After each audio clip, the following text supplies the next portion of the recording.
মানুষ বড়ই বিচিত্র প্রাণী। অধিক থেকে অধিকতর ধন লাভ করার চেষ্টায় নিজের শরীরকে নষ্ট করে ফেলেন, নিজের শক্তি হারিয়ে ফেলেন, নিজের সামর্থ্য হারিয়ে ফেলেন। আর যে ধন লাভ করেন সেটা কোথায় যায়? সেই শক্তি, সেই সামর্থ্যকে আবার ফিরে পাওয়ার জন্য। আর কিছু মানুষ জীবন এমন ভাবে যাপন করেন যেন তা কখনোই শেষ হবে না, কিন্তু শেষ তো সবারই হবে। আর যখনই শেষটা কাছে চলে আসে তখন মানুষ এটা বুঝতে পারেন যে সে জীবনকে উপভোগ করেননি। তার কারণটা কি? লালসা। এই লালসা জন্ম দেয় লোভকে, আর এই লোভ জন্ম দেয় আপনারই বিনাশকে। সেই জন্য আজ আপনার কাছে যা কিছু আছে, যেমনটা আছে তার সাথে জীবন যাপন করুন, পূর্ণরূপে যাপন করুন। আপনার কাছে যতই ধন, শক্তি, মান থাকুক, তা সবার মধ্যে ভাগ করতে শিখুন। ভাগ করলে ভালোবাসা বাড়ে, আর এই ভালোবাসা দ্বারা জীবন আরো সুখময় হয়ে ওঠে। তাহলে আসুন আর আমার সাথে ভালোবেসে বলুন, রাধা রাধা। মন। জীবনে যখনই কোনো বস্তু বা সুখ স্বাচ্ছন্দ্য অধিক মাত্রায় আপনার কাছে চলে আসে, তখন নিজেকে শ্রেষ্ঠ মনে করার একটা প্রবণতা দেখা যায়, যা হয় আত্মবিশ্বাসে পরিণত হয়, নয়তো অহংকারে। এবার আত্মবিশ্বাস আর অহংকারের মধ্যে অনেক বড় পার্থক্য রয়েছে। আমি এটা করতে পারি, আমি ওটাও করতে পারি, এ হলো আত্মবিশ্বাস। শুধুমাত্র আমি এটা করতে পারি, শুধুমাত্র আমি ওটাও করতে পারি, আমি হলাম সর্বশ্রেষ্ঠ, এটা হলো অহংকার। এবার এই অহংকার, এর ধ্বনি অনেক দূর প্রবাহিত হয়, আর এর প্রহার সর্বপ্রথম আপনাকে বিপর্যস্ত করে। এবার এই অহংকার, এর বিপরীত শব্দ হলো বিনয়, অর্থাৎ নিজের ঊর্ধ্বে উঠে অন্যের বিষয় ভাবনা চিন্তা করা, সংসারের বিষয় ভাবা। এই বিনয়ী হবার চেষ্টা করুন, একের থেকে অনেক হওয়ার চেষ্টা করুন এবং একসাথে থাকার চেষ্টা করুন। নিশ্চিত রূপেই আপনি বিকাশের কারণ হবেন। মত্ততা থেকে নিজেকে দূরে রাখুন, অহংকার থেকে নিজেকে দূরে রাখুন। এই মন প্রসন্ন হয়ে বলবে, রাধা রাধা। জীবনে যখন কোনো ব্যক্তি নিজের লক্ষ্য প্রাপ্তির জন্য নিরন্তর পরিশ্রম করতে থাকেন, চেষ্টা করতে থাকেন, তখন তিনি কষ্ট অনুভব করেন, কখনো শারীরিক কষ্ট, কখনো মানসিক কষ্ট। এবার উনি এটা ভাবতে থাকেন যে আমি কি উচিত করছি নাকি অনুচিত করছি। কারণ অন্যদিকে এমন একজন ব্যক্তিও আছেন যিনি একদমই পরিশ্রম, চেষ্টা করছেন না। তিনি মদিরা পান করেন, বিলাসিতায় জীবন কাটান, অলস প্রকৃতির হয়ে ওঠেন, নিদ্রাতে বিলীন হয়ে থাকেন আর ভাবেন যে তিনি সুখ লাভ করছেন। কিন্তু এরকম কেন হয়? কারণ যখন আমরা সৎ পথে থাকি, উচিত পথে চলি, লক্ষ্য প্রাপ্ত করার জন্য চেষ্টা করতে থাকি, তখন আমাদের ভেতরে থাকা নেতিবাচক শক্তি এবং পাপ এই দেহকে ত্যাগ করে দেয়। আর এই অনুভূতিটাই আমাদের দুঃখের অনুভূতি দেয়, কষ্ট দেয়। এবার সেখানে যদি আমরা কুপথে চলি, অনুচিত পথে চলতে থাকি, তাহলে আমাদের ভেতরে থাকা পুণ্য এবং ধনাত্মক শক্তি আমাদের দেহ ত্যাগ করে দেয়। আর এই অনুভূতির কারণেই আমরা সুখ অনুভব করি। কিন্তু কখনো ভাববেন যে এই সুখ বেশি সময় পর্যন্ত থাকে না। সেই জন্য সবসময় মনে রাখবেন, যদি আপনি জানেন যে এটাই আপনার লক্ষ্য, এটাই উচিত পথ, শুভ পথ, তাতে নিরন্তরভাবে এগিয়ে যেতে চেষ্টা করতে থাকুন। এই কষ্ট আপনাকে সুখের পরাকাষ্ঠায় কখন পৌঁছে দেবে তা আপনি জানতেই পারবেন না। আসুন আমার সাথে ভালোবেসে বলুন, রাধা রাধা। ঈর্ষা আমাদেরই মনে বসবাস করা আরো একটা শত্রু। তবে এই শত্রু কখনো কখনো আমাদের জন্য লাভদায়কও হতে পারে, কিন্তু যদি আমরা সতর্ক না থাকি তাহলে সেটা ততটাই ঘাতক হয়ে উঠতে পারে। যদি আপনার কোনো প্রতিদ্বন্দ্বী থেকে থাকে যে এগিয়ে চলেছে, তাকে দেখে আপনার মনে ঈর্ষা উৎপন্ন হয়, আর ঈর্ষাবশত আপনি নিরন্তর চেষ্টা করতে থাকেন, পরিশ্রম করতে থাকেন সামনে এগোনোর জন্য, তাহলে তার দ্বারা আপনার বিকাশই হবে। কিন্তু যদি আপনি নিজের বিরোধীকে শেষ করতে দেওয়ার জন্য অগ্রসর হন, তাকে বিনাশ করার জন্য অগ্রসর হন, তাহলে এই ঈর্ষা প্রথমে আপনার বিনাশ অবশ্যই করবে। একটা কথা আছে, এটা পশু প্রবৃত্তি, আপনি শুধুই নিজের বিকাশের কথা ভাববেন। তিনিই হলেন প্রকৃত মানুষ, যিনি অন্য মানুষের জন্য প্রাণও দিতে পারেন। এই ঈর্ষা যদি আপনাকে বিকাশের পথে নিয়ে যেতে পারে তাহলে খুবই ভালো। যদি আপনাকে অন্য কাউকে বিনাশ করে দেওয়ার পথে অগ্রসর করে তাহলে তার থেকে দূরে থাকাই ভালো। যেমন ধরুন, আপনার কাছে একটা সূচ আছে যার দ্বারা আপনি ছেঁড়া কাপড়ও সেলাই করতে পারবেন বা অন্য কারোর পাত্রে ছিদ্রও করে দিতে পারবেন।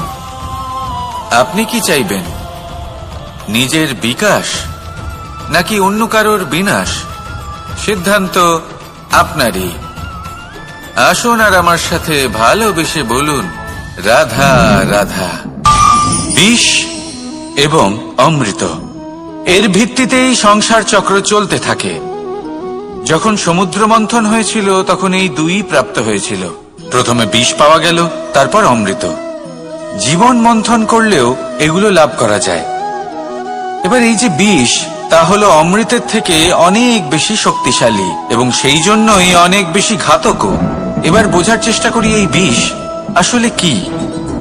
যে কোনো বস্তু বা কোনো ভাব যদি মাত্রার থেকে বেশি পরিমাণে আপনার কাছে থাকে, প্রয়োজনের থেকে বেশি আপনার কাছে থাকে, তাহলে সেটা আপনার কাছে বিষ সমান হতে পারে। তা সে ধন হোক, শক্তি হোক, সম্মান হোক, ইত্যাদি ইত্যাদি। যদি আপনার কাছে এমন কিছু থেকে থাকে যা মাত্রার থেকে বেশি পরিমাণে আপনার কাছে আছে, তাহলে তাকে ভাগ করতে শিখুন।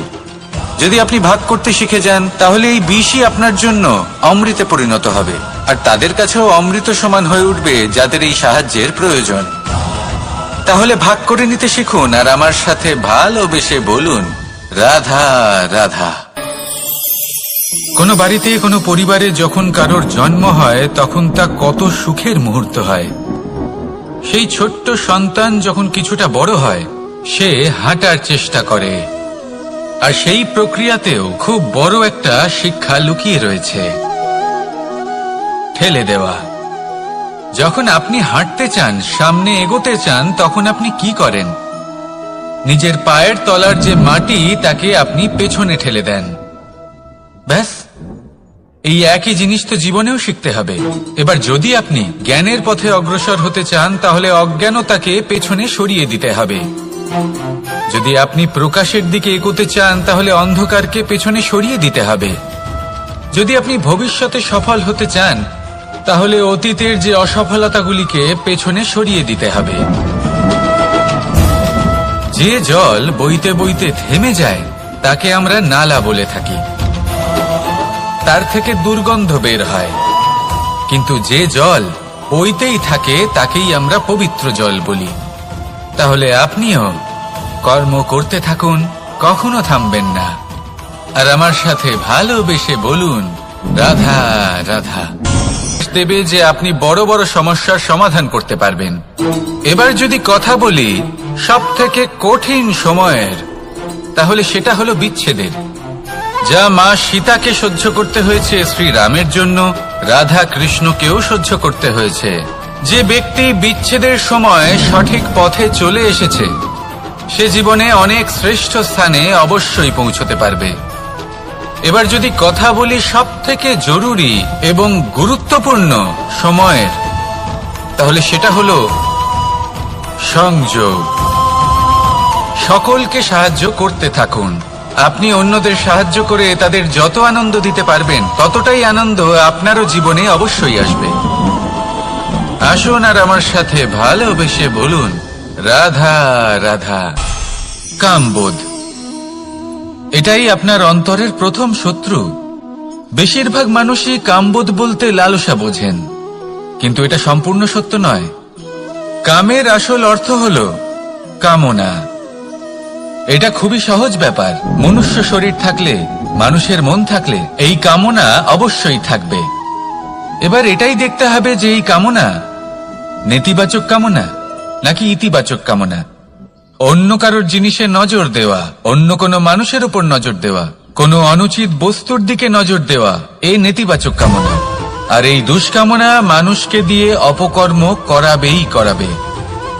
তাই মনে রাখবেন, যে ব্যক্তি নিজের কামনাকে নিয়ন্ত্রণে রাখতে পারেন তিনি সঠিক পথেও থাকেন, সঠিক লক্ষ্যে পৌঁছতেও পারেন। যিনি কামনা নিয়ন্ত্রণে রাখতে পারেন না তিনি তার পথও হারিয়ে ফেলেন এবং লক্ষ্যচ্যুতও হন। তাই মনে রাখবেন, নিজের কামনাগুলিকে নিয়ন্ত্রণে রাখুন, কাম নামক এই শত্রুর ওপর বিজয় লাভ করুন, আর আমার সাথে ভালোবেসে বলুন, রাধা রাধা। ক্রোধ আপনার অন্তরের আরো একটা শত্রু। এই ক্রোধ আসলে কি? আপনার মনের এক ভাবনা, যা আপনার মনেই উৎপন্ন হয়।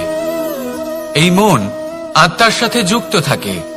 এখন একটা ভাবনা যা আত্মার সাথে যুক্ত থাকে তাকে অনুচিত কেন বলা হয় সেটা বোঝার চেষ্টা করুন। ক্রোধ কখনো কখনো জরুরি হয়, বিশেষ রূপে তখন যখন আপনি সঠিক পক্ষে দাঁড়িয়ে রয়েছেন এবং সামনের ব্যক্তি অধর্মের পক্ষে রয়েছেন আর বিনম্রভাবে মানছেন না। যেমন শ্রীরাম ক্রুদ্ধ হয়েছিলেন সাগরের ওপর, ওটা উচিত ছিল, আর তা ততক্ষণই উচিত যতক্ষণ আপনি ক্রোধকে নিয়ন্ত্রণ করছেন। যদি ক্রোধ আপনাকে নিয়ন্ত্রণ করতে শুরু করে তাহলে পরিস্থিতি এমনও হতে পারে, ধরুন একজন ব্যক্তির প্রতি ক্রোধের কারণে আপনি তার ক্ষতি করতে চান। আপনি একটা কয়লা হাতে নিলেন আর সেই কয়লা সামনের ব্যক্তির ক্ষতি করার পূর্বে আপনার হাত জ্বালিয়ে দেবে। ব্যাস, ক্রোধ এটাই করে, সর্বপ্রথম আপনার ক্ষতি করে, আপনার বিবেক হরণ করে নেয়, আপনি আপনার নিয়ন্ত্রণ হারিয়ে ফেলেন আর সবকিছু নষ্ট হয়ে যায়।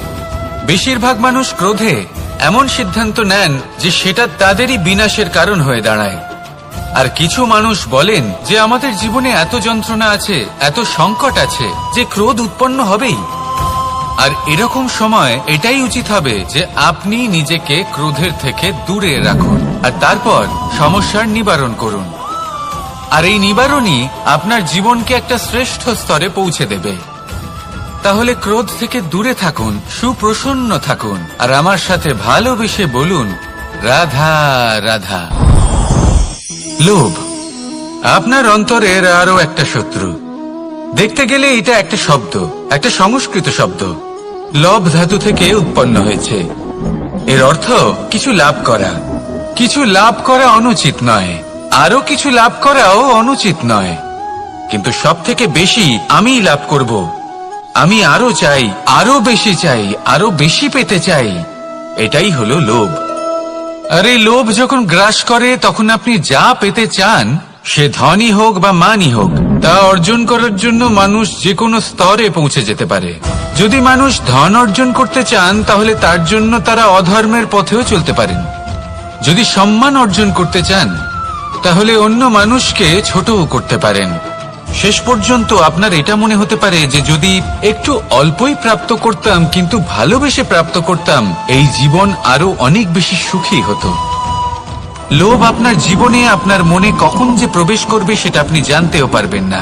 তাই এটা চিনতে শিখুন আর তৎক্ষণাৎ জীবন থেকে বাইরে ফেলে দিন। যা কিছু লাভ করতে চান তা ভালোবেসে লাভ করুন, আর সেই ভালোবাসার সাথেই বলুন, রাধা রাধা। মোহ আপনার অন্তরের আরো একটা শত্রু। এবার মানুষ প্রেম আর মোহের মধ্যে পার্থক্য বুঝতে পারে না। কিছু মানুষ ভাবে যে মোহর মধ্যে খারাপ কি আছে। যদি কোনো মানুষের তার বাবা মার প্রতি, তার সন্তানের প্রতি মোহ থাকে তবে খারাপ কি আছে? খারাপ আছে, আর সেটা তাদের জন্য খারাপ হতে পারে যাদের প্রতি আপনার এই মোহ আছে।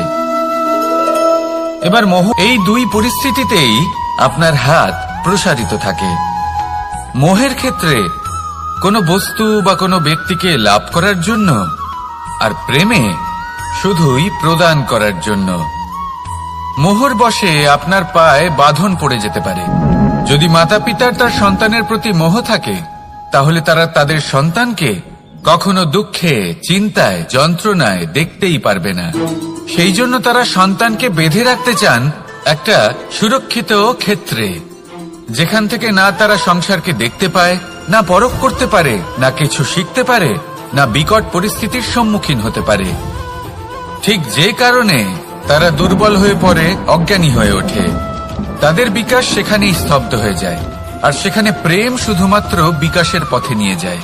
মা বাবা যদি সন্তানকে ভালোবাসেন তাহলে তাকে ছেড়ে দেন যে যাও সংসারকে দেখো, পরখ করো আর শেখো।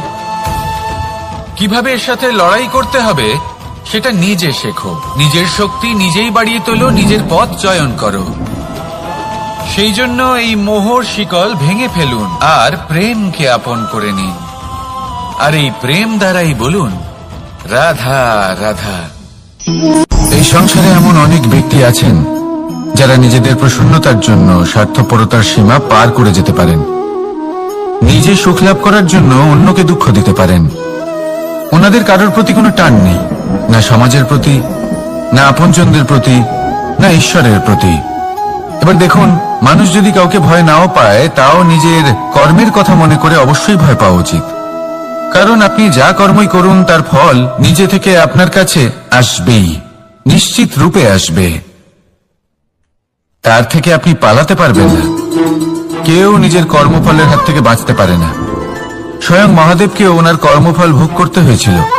উনি কিছু না ভেবেই ভস্মাসুরকে বর দিয়েছিলেন।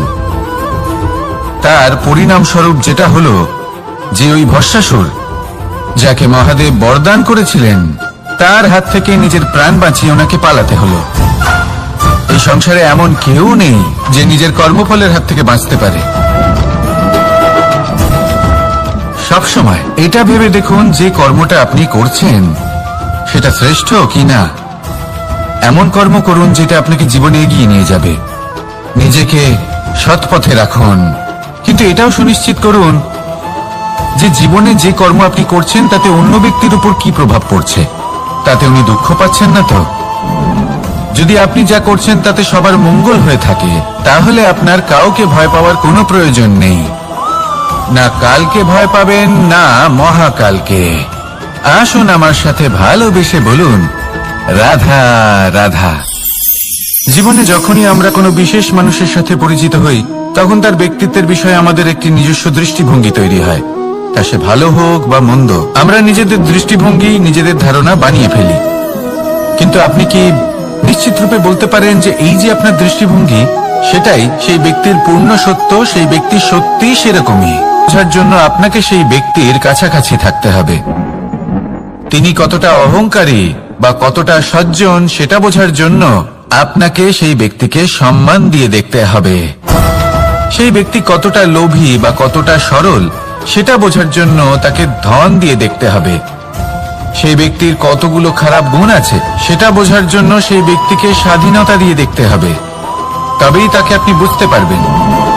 যে কোনো মানুষকে বোঝা, তার ব্যক্তিত্ব বুঝে ওঠা এতটা সহজ কাজ নয়। যতক্ষণ কোনো ব্যক্তির ব্যক্তিত্ব সম্পর্কে স্পষ্ট ধারণা না হয়, ততক্ষণ সেই ব্যক্তির সাথে সম্পর্কে অগ্রসর হওয়া উচিত হবে না। আসুন আমার সাথে ভালোবেসে বলুন রাধা রাধা। এই সংসারের দুটি সব থেকে শক্তিশালী শব্দ হল নীরবতা এবং প্রসন্নতা।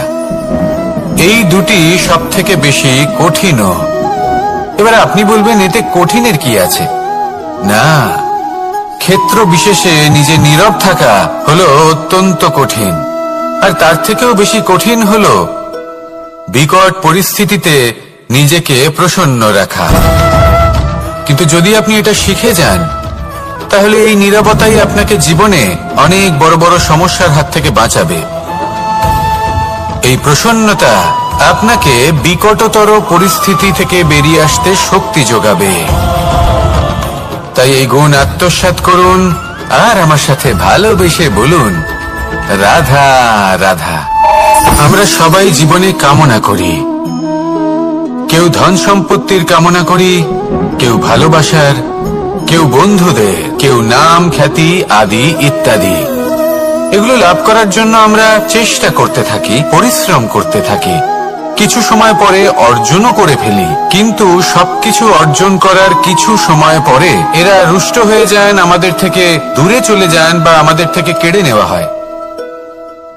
এমনটা কেন হয়? এমনটা এই কারণে হয় কারণ মানুষের একটা দুর্বলতা আছে। কোনো কিছুই অর্জন করার পরে আস্তে আস্তে সে তার মূল্য, তার গুরুত্ব ভুলে যায়, তার জন্য চেষ্টা করা ছেড়ে দেয়।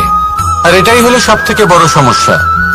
ঠিক যেমন কোনো ব্যক্তি যিনি ধন অর্জন করতে চান তার জন্য কঠিন পরিশ্রম করেন, হয়তো ধন অর্জন করেও ফেলেন, তারপর আস্তে আস্তে ওই ধনের মূল্য ভুলে যান, উচিতভাবে তা প্রয়োগ করেন না, আস্তে আস্তে তার ধন তার সঙ্গ ত্যাগ করে দেয়, সমস্ত পরিশ্রম ব্যর্থ হয়ে যায়। সেই জন্য মনে রাখবেন, এই সংসারে কিছু অর্জন করা অত্যন্ত কঠিন ব্যাপার, কিন্তু তার থেকেও বেশি কঠিন হলো সেটা নিজের সাথে ধরে রাখা। তাই জীবনে যখনই আপনি কিছু অর্জন করবেন তার গুরুত্বটা বুঝুন, আর তারপরে সময় সময় তার মূল্য নিজেকে স্মরণ করাতে থাকুন।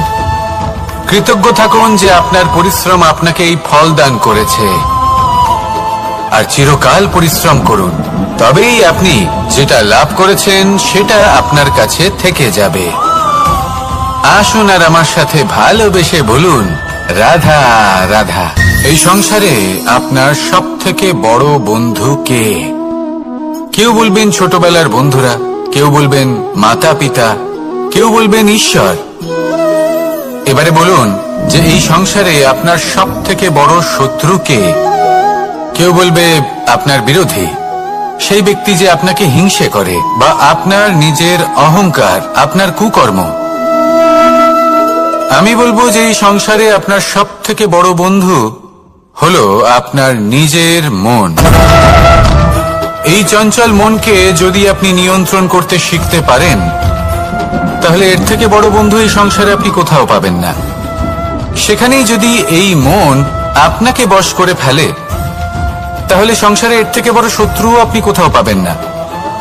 সেই জন্য এই সংসারকে নিয়ন্ত্রণ করার চেষ্টা ত্যাগ করুন। প্রথমে এই মনকে নিয়ন্ত্রণ করতে শিখে যান, তাহলে এই জীবন নিজে থেকেই সাফল্যের পথে অগ্রসর হবে। আর তখন এই মন প্রসন্ন হয়ে বলবে, রাধা রাধা। সংসারে যদি আপনি শুভ কিছু অর্জন করতে চান, তাহলে দুটি পথ আছে। প্রথম হলো ধর্ম, আর দ্বিতীয় হলো কর্ম।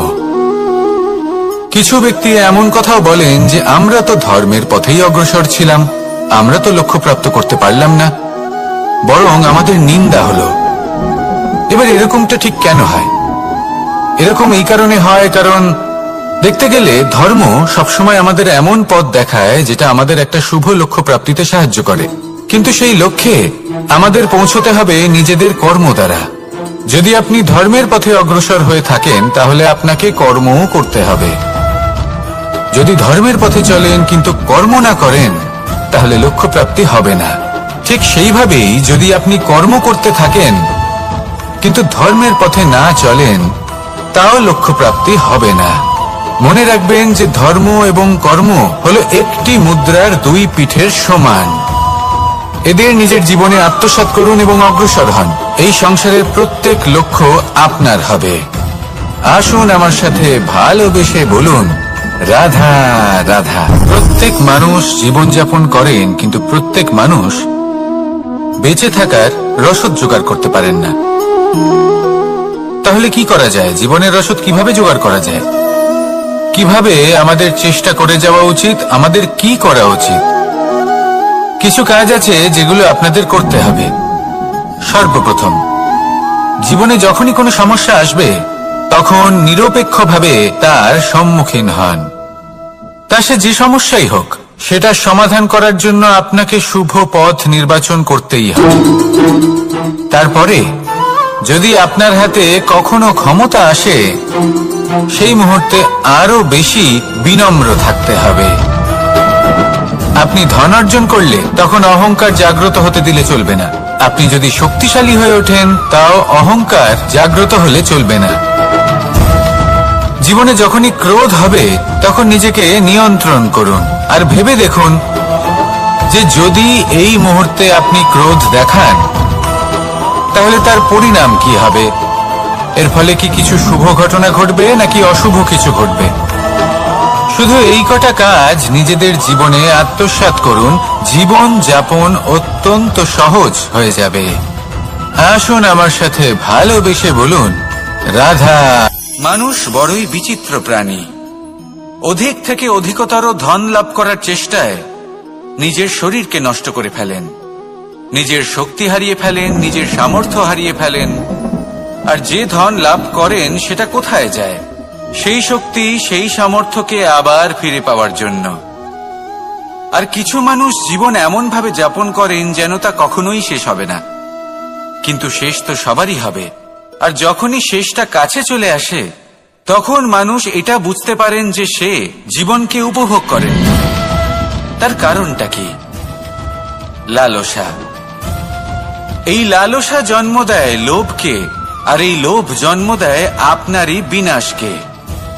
সেই জন্য আজ আপনার কাছে যা কিছু আছে, যেমনটা আছে তার সাথে জীবন যাপন করুন, পূর্ণরূপে যাপন করুন।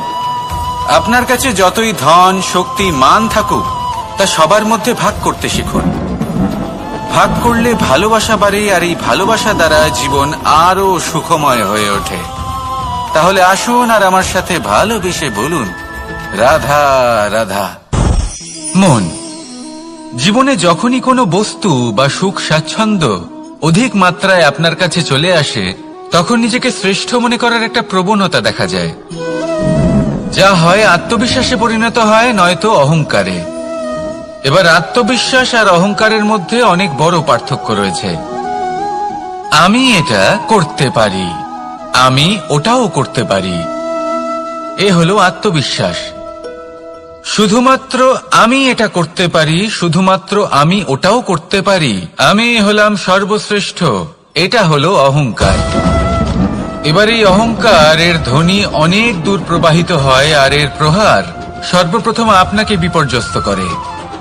এবার এই অহংকার এর বিপরীত শব্দ হলো বিনয়, অর্থাৎ নিজের ঊর্ধ্বে উঠে অন্যের বিষয় ভাবনা চিন্তা করা, সংসারের বিষয় ভাবা। এই বিনয়ী হবার চেষ্টা করুন, একের থেকে অনেক হওয়ার চেষ্টা করুন এবং একসাথে থাকার চেষ্টা করুন। নিশ্চিত রূপেই আপনি বিকাশের কারণ হবেন। মত্ততা থেকে নিজেকে দূরে রাখুন, অহংকার থেকে নিজেকে দূরে রাখুন। এই মন প্রসন্ন হয়ে বলবে, রাধা রাধা। জীবনে যখন কোনো ব্যক্তি নিজের লক্ষ্য প্রাপ্তির জন্য নিরন্তর পরিশ্রম করতে থাকেন, চেষ্টা করতে থাকেন, তখন তিনি কষ্ট অনুভব করেন, কখনো শারীরিক কষ্ট, কখনো মানসিক কষ্ট। এবার উনি এটা ভাবতে থাকেন যে আমি কি উচিত করছি নাকি অনুচিত করছি। কারণ অন্যদিকে এমন একজন ব্যক্তিও আছেন যিনি একদমই পরিশ্রম, চেষ্টা করছেন না। তিনি মদিরা পান করেন, বিলাসিতায় জীবন কাটান, অলস প্রকৃতির হয়ে ওঠেন, নিদ্রাতে বিলীন হয়ে থাকেন আর ভাবেন যে তিনি সুখ লাভ করছেন। কিন্তু এরকম কেন হয়? কারণ যখন আমরা সৎ পথে থাকি, উচিত পথে চলি, লক্ষ্য প্রাপ্ত করার জন্য চেষ্টা করতে থাকি, তখন আমাদের ভেতরে থাকা নেতিবাচক শক্তি এবং পাপ এই দেহকে ত্যাগ করে দেয়। আর এই অনুভূতিটাই আমাদের দুঃখের অনুভূতি দেয়, কষ্ট দেয়। এবার সেখানে যদি আমরা কুপথে চলি, অনুচিত পথে চলতে থাকি, তাহলে আমাদের ভেতরে থাকা পুণ্য এবং ধনাত্মক শক্তি আমাদের দেহ ত্যাগ করে দেয়। আর এই অনুভূতির কারণেই আমরা সুখ অনুভব করি। কিন্তু কখনো ভাববেন যে এই সুখ বেশি সময় পর্যন্ত থাকে না।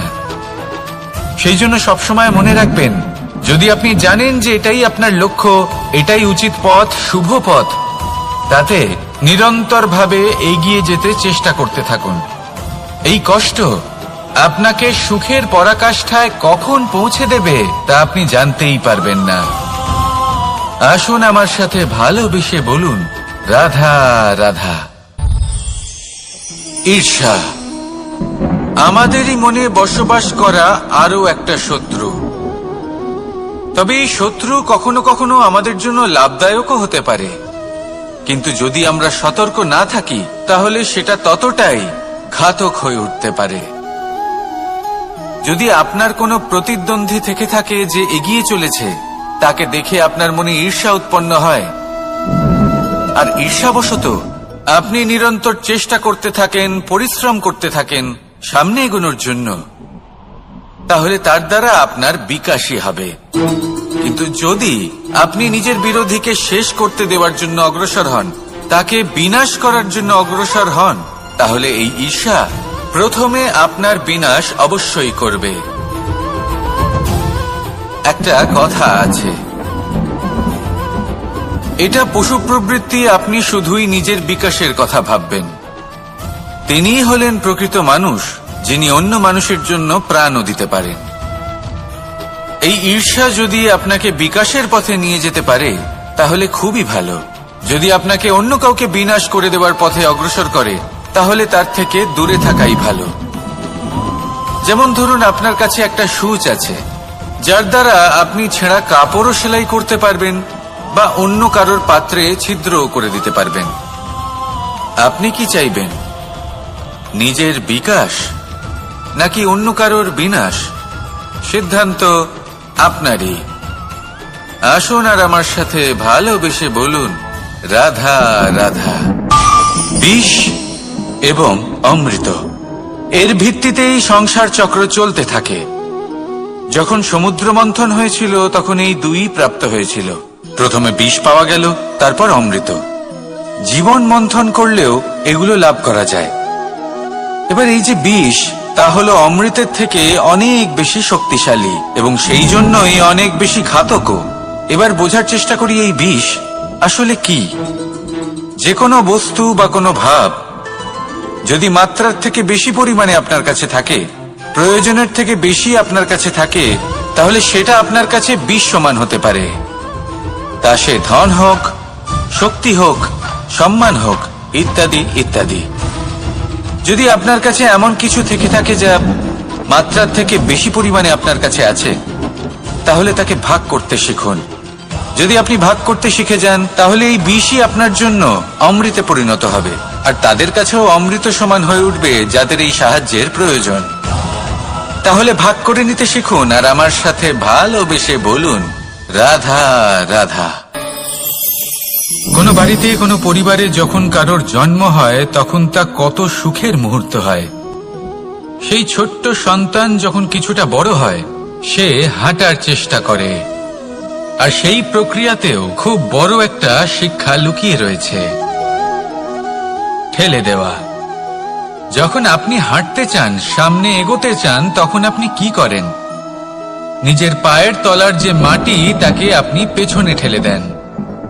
ব্যাস, এই একই জিনিস তো জীবনেও শিখতে হবে। এবার যদি আপনি জ্ঞানের পথে অগ্রসর হতে চান তাহলে অজ্ঞানতাকে পেছনে সরিয়ে দিতে হবে। যদি আপনি প্রকাশের দিকে এগোতে চান তাহলে অন্ধকারকে পেছনে সরিয়ে দিতে হবে।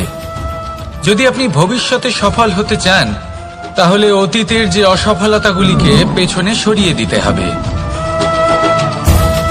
যে জল বইতে বইতে থেমে যায় তাকে আমরা নালা বলে থাকি, তার থেকে দুর্গন্ধ বের হয়।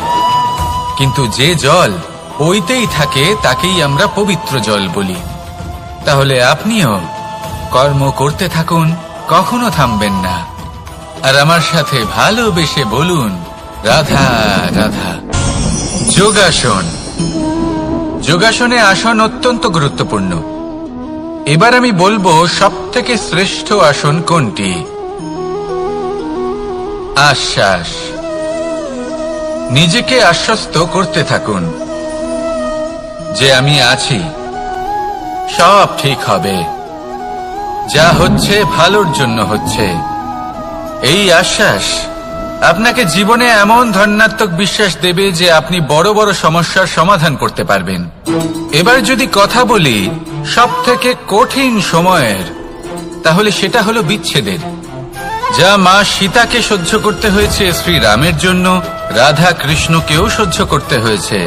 যে ব্যক্তি বিচ্ছেদের সময় সঠিক পথে চলে এসেছে সে জীবনে অনেক শ্রেষ্ঠ স্থানে অবশ্যই পৌঁছতে পারবে। এবার যদি কথা বলি সবথেকে জরুরি এবং গুরুত্বপূর্ণ সময়ের, তাহলে সেটা হলো সংযোগ। সকলকে সাহায্য করতে থাকুন, আপনি অন্যদের সাহায্য করে তাদের যত আনন্দ দিতে পারবেন ততটাই আনন্দ আপনারও জীবনে অবশ্যই আসবে। আসুন আর আমার সাথে ভালোবেসে বলুন, রাধা রাধা। কামবোধ, এটাই আপনার অন্তরের প্রথম শত্রু। বেশিরভাগ মানুষই কামবোধ বলতে লালসা বোঝেন, কিন্তু এটা সম্পূর্ণ সত্য নয়। কামের আসল অর্থ হল কামনা। এটা খুবই সহজ ব্যাপার।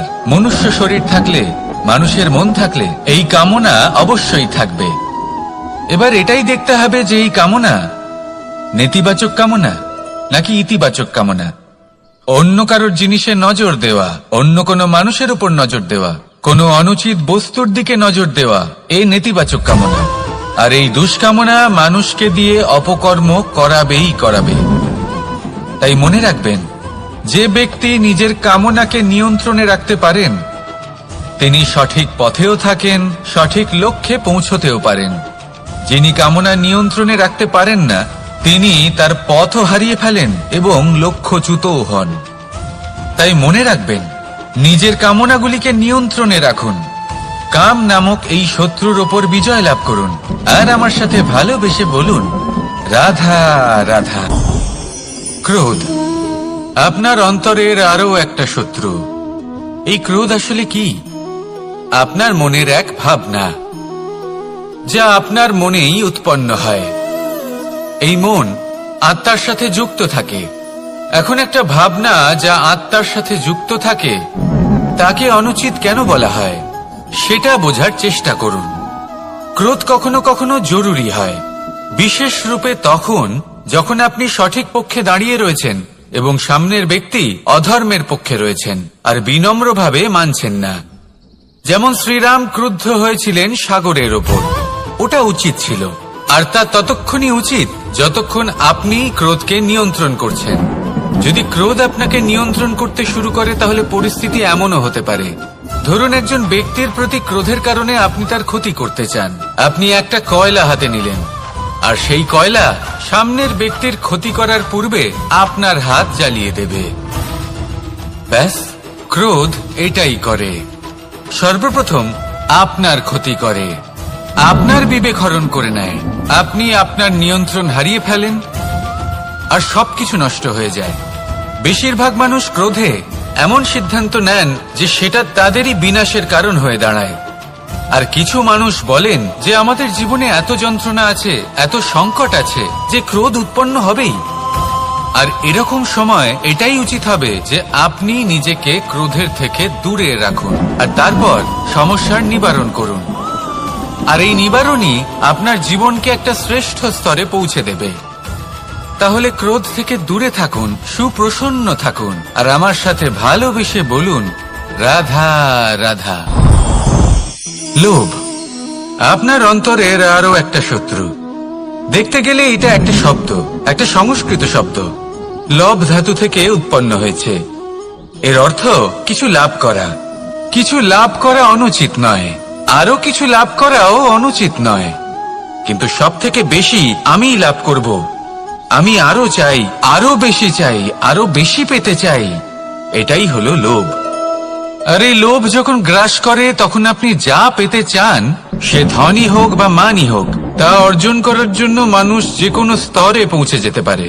যদি মানুষ ধন অর্জন করতে চান তাহলে তার জন্য তারা অধর্মের পথেও চলতে পারেন। যদি সম্মান অর্জন করতে চান তাহলে অন্য মানুষকে ছোটও করতে পারেন। শেষ পর্যন্ত আপনার এটা মনে হতে পারে যে যদি একটু অল্পই প্রাপ্ত করতাম কিন্তু ভালোবেসে প্রাপ্ত করতাম, এই জীবন আরো অনেক বেশি সুখী হতো। লোভ আপনার জীবনে, আপনার মনে কখন যে প্রবেশ করবে সেটা আপনি জানতেও পারবেন না। তাই এটা চিনতে শিখুন আর তৎক্ষণাৎ জীবন থেকে বাইরে ফেলে দিন। যা কিছু লাভ করতে চান তা ভালোবেসে লাভ করুন আর সেই ভালোবাসার সাথেই বলুন, রাধা রাধা।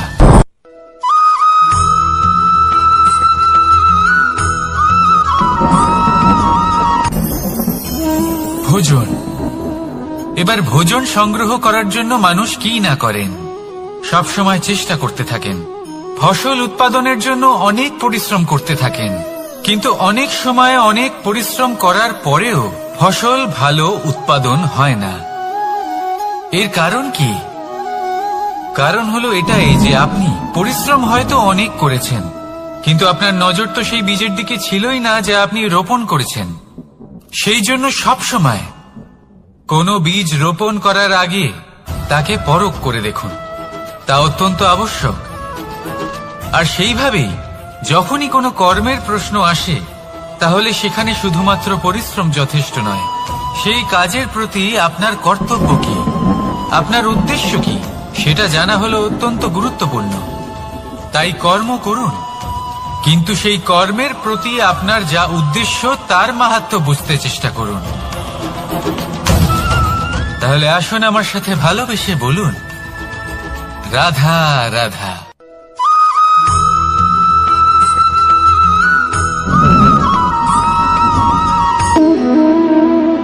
সম্পর্ক হলো আমাদের জীবনের একটি আধার।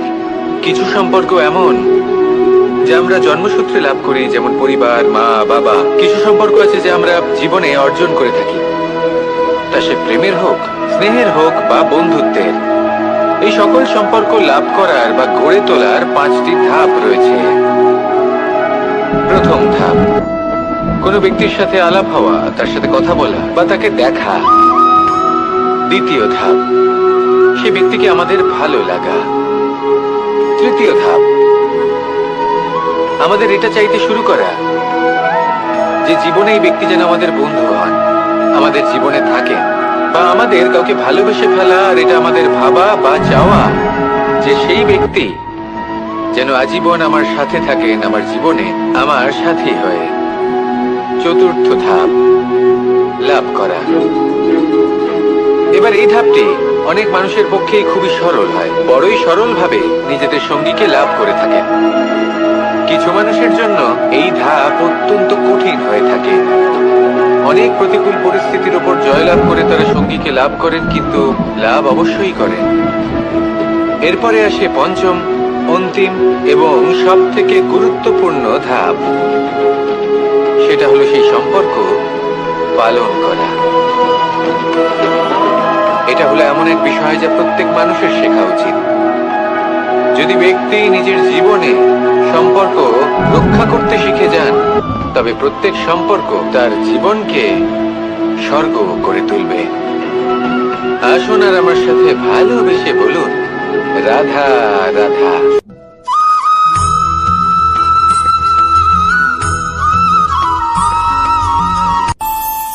আমাদের মনে যখন কোনো প্রশ্ন ওঠে, কোনো দ্বন্দ্ব জাগে, তখন আমরা যাই আমাদের গুরুর কাছে, আমাদের আরাধ্যের কাছে গিয়ে জিজ্ঞেস করি। এইভাবেই একদিন আমি পৌঁছলাম আমার আরাধ্যের কাছে, আমার মহাদেবের কাছে, আর ওনাকে প্রশ্ন করলাম। এভাবেই পাথরের ছোট টুকরো, তার খুব বেশি গুরুত্ব থাকে না, কিন্তু যখন অসংখ্য পাথরের টুকরো একত্রিত হয় তখন তা পর্বতের আকার ধারণ করে। সেইভাবেই কিছু মানুষ যখন একত্রিত হন তখন তৈরি হয় পরিবার, কিছু পরিবার যখন একত্রিত হয় তখন তৈরি হয় সমাজ, যখন অনেক সংখ্যক সমাজ একত্রিত হয় তখন তৈরি হয় রাজ্য। এবার এই রাজ্যের সব থেকে গুরুত্বপূর্ণ ব্যক্তি হতে পারেন রাজা, কিন্তু তাও সেই রাজা একা কিছু করতে পারেন না। যুদ্ধ লড়ার সময় তারও নিজের সৈন্যদলকে প্রয়োজন পড়ে। কিন্তু এই সংসারে এমন একজন ব্যক্তি আছেন যিনি একাই সব কাজ করতে থাকেন, এবং সেই ব্যক্তি হলেন মা। আমাদের জীবনে একজন পিতার ভূমিকা কিন্তু নিঃসন্দেহে অমূল্য, কিন্তু আমাদের সকলের জীবনে যে ভূমিকা একজন মায়ের তা অন্য কারোর থাকে না। একজন মা একাই সন্তানকে বড় করতে পারেন, সংস্কারী করে তুলতে পারেন, তার জন্য পরিশ্রম করেন। আর এত কিছু কাজ করার পরেও তার কাজের জন্য তিনি প্রশংসা অবশ্য পান না। উল্টে যদি সেই সন্তান অনুচিত পথে চালিত হয়, অনুচিত কর্ম করে, তখন সেই মাকেই অপবাদের পাত্র হয়ে উঠতে হয়। আমাদের জীবনে মায়ের যোগদান কতটা সেটা বুঝুন। আপনাকে বড় করে তোলার জন্য উনি কতটা পরিশ্রম করেছেন সেটা বুঝুন। আজ থেকে, এখন থেকে, এই মুহূর্ত থেকে মাকে সম্মান করতে শিখুন।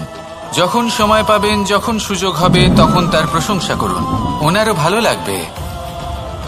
আর মায়ের এই মমতার জন্য, তার এই ভূমিকার জন্য আসুন সবাই মিলে আমরা তাকে প্রণাম করি, আর সকলে মিলে ভালোবেসে বলি, রাধা রাধা।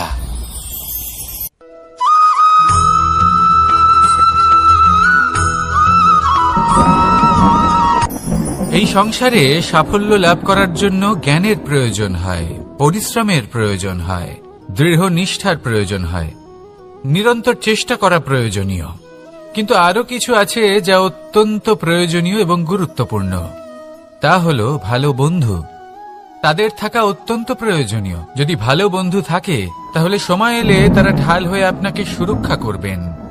সময় এলে অস্ত্রের মতো শত্রুকে সংহারও করবেন।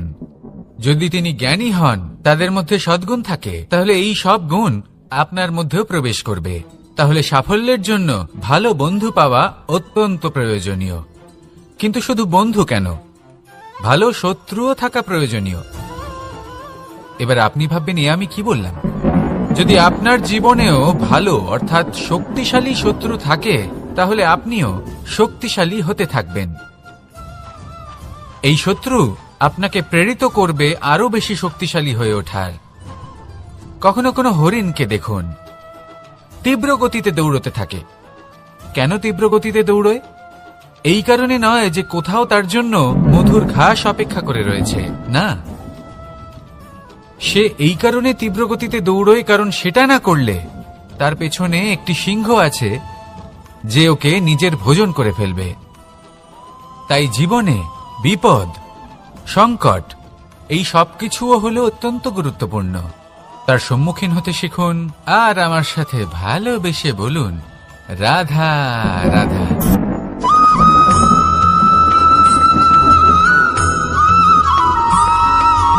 কথায় আছে, প্রত্যেক পুত্র তার পিতার প্রতিচ্ছবি হয়, আর সমস্ত প্রতিচ্ছবি চায় যেন সে তার অস্তিত্ব প্রাপ্ত করতে পারে। পুত্র চায় সে যেন তার পিতার মতো হয়, বা কখনো কখনো তার থেকেও শ্রেষ্ঠ হয়। সেটা কোনো অনুচিত ব্যাপার নয়। অনুচিত তখন হয় যখন পুত্র নিজের পিতার মতো হবার স্বপ্ন পূরণ করতে গিয়ে বা তার থেকেও শ্রেষ্ঠ হওয়ার স্বপ্ন পূরণে অনুচিত পথের আশ্রয় নেয়। কারণ তারপরে সে তার পিতার গুণগুলি আত্মসাৎ করতে চায় না। সে শুধুই এটা চায় যে সংসারের চোখে যেন আমি শ্রেষ্ঠ প্রমাণিত হই। এটা অনুচিত। সংসারে এমন অনেক মানুষ আছেন যারা এই কারণে শ্রেষ্ঠ হওয়ার চেষ্টা করেন যাতে তার পরিবারের, তার পিতার সম্মান বৃদ্ধি পায়। এমনও মানুষ থাকেন, আর এটাই হলো পার্থক্য উদ্দেশ্যের। মনে রাখবেন, যদি আপনার উদ্দেশ্য শুভ হয় তাহলে পথও শুভ হবে, যদি আপনার উদ্দেশ্য অশুভ হয় তাহলে পথও অশুভ হবে। তাহলে নিজের পিতার মতো হবার চেষ্টা অবশ্যই করুন, তার থেকেও শ্রেষ্ঠ হওয়ার চেষ্টা অবশ্যই করুন, কিন্তু মনে রাখবেন আপনার সংকল্প আর আপনার উদ্দেশ্য এই দুই শুভ হওয়া উচিত। তাহলে আসুন আর আমার সাথে ভালোবেসে বলুন, রাধা রাধা।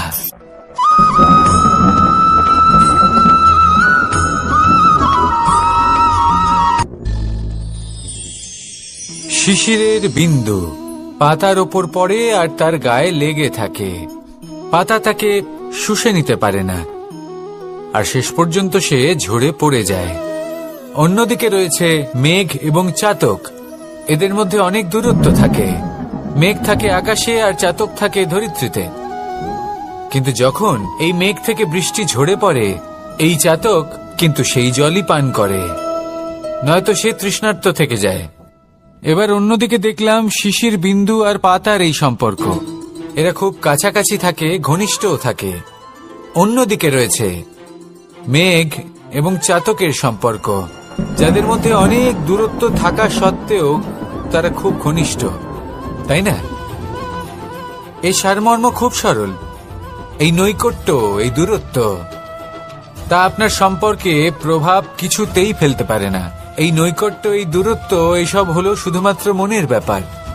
কখনো আপনি অনুভব করেছেন আপনি কারোর থেকে অনেক অনেক দূরে আছেন, অনেক দূরে আছেন, তাও সেই ব্যক্তির প্রতি আপনি টান অনুভব করেন।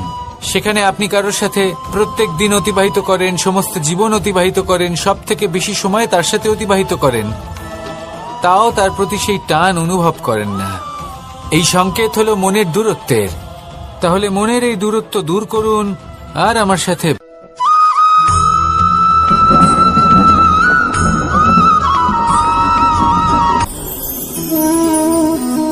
শক্তি এক অত্যন্ত বিচিত্র বস্তু, বা বলতে পারেন অনুভূতি। পিতা সবসময় চান যেন তিনি তার শক্তি পুত্রকে। আসুন আপনাকে সহজে বোঝাই। যদি আপনি সুপাত্র হন আর আপনাকে শক্তি দেওয়া হয়, তাহলে আপনি সেই শক্তির গুরুত্ব বুঝবেন, কোথায় সেই শক্তি প্রয়োগ করা উচিত সেটা বুঝবেন। আর এটা যেহেতু অর্জন করা শক্তি হবে, সেই শক্তির অপব্যবহার হবে না। কিন্তু যদি এই আপনি কুপাত্র হন আর যদি আপনাকে এই শক্তি দেওয়া হয়, তাহলে কি হবে?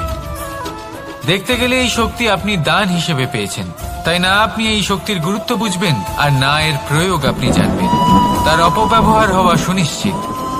তাই যদি আপনি কোনো শক্তি অর্জন করতে চান, তাহলে আগে তার যোগ্য হয়ে উঠুন, পুত্র নয় পাত্র হয়ে উঠুন। আর আমার সাথে ভালোবেসে বলুন, রাধা রাধা।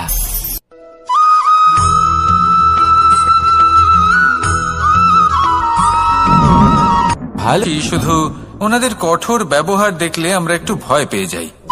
এবার ওনাদের এই কঠোর ব্যবহার আমাদের ভালো না লাগলেও অত্যন্ত আবশ্যক, কারণ মাতার থেকে আমরা যে শক্তি লাভ করি তা যেন নিয়ন্ত্রণ হারিয়ে বিধ্বংসী না হয়ে ওঠে। আমরা যেন কোনো কুপথে না চলে যাই, আমরা কখনো যেন দোষ না করে ফেলি। শুধু সেই জন্য পিতা এবং গুরু একটু কঠোর হয়ে ওঠেন, এবং ওনাদের এই কঠোর আচরণ ভবিষ্যতে গিয়ে আমরা অবশ্যই বুঝতে পারি। জীবনে কিছু বছর আমরা এগিয়ে যাই আর তারপর আমরা বুঝতে পারি যে বাবা এবং গুরু আমাদের যথেষ্ট ভালোবাসতেন, কিন্তু ওনাদের ভালোবাসার বহিঃপ্রকাশ আলাদা। প্রয়োজনীয় হলো এটা দেখার, এটা বোঝার যে শুরু থেকে আমাদের প্রতি ওনাদের আচরণ কেমন ছিল। ওনাদের কঠোর হওয়ার পেছনে ওনাদের ভালোবাসাটা বোঝার চেষ্টা করুন, ওনাদের চিন্তাটা বোঝার চেষ্টা করুন, ওনাদের পথপ্রদর্শনের আড়ালে আপনার ভবিষ্যতের জন্য যে পরিকল্পনা ওনারা করেছেন সেটা বোঝার চেষ্টা করুন। তখন আপনারা বুঝতে পারবেন ওনাদের ভালোবাসাকে। আপনার মনের মধ্যে আপনা থেকেই ওনাদের প্রতি সম্মান জেগে উঠবে। নিজের পিতা এবং নিজের গুরু এই দুজনের প্রতি কৃতজ্ঞতা প্রকাশ করুন আর আমার সাথে ভালোবেসে বলুন, রাধা রাধা।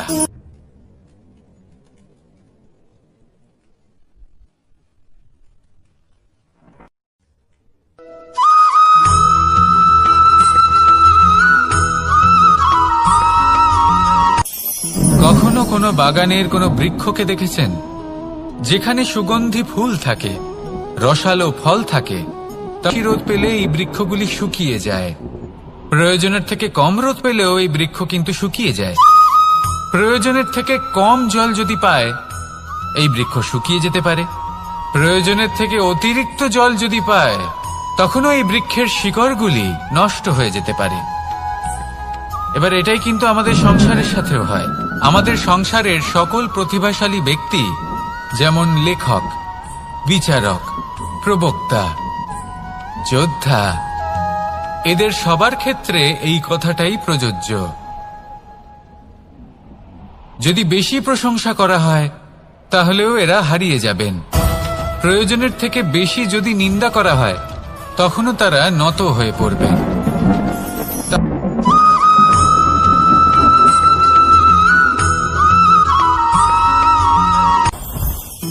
জীবনে কিছু শেখা অত্যন্ত গুরুত্বপূর্ণ।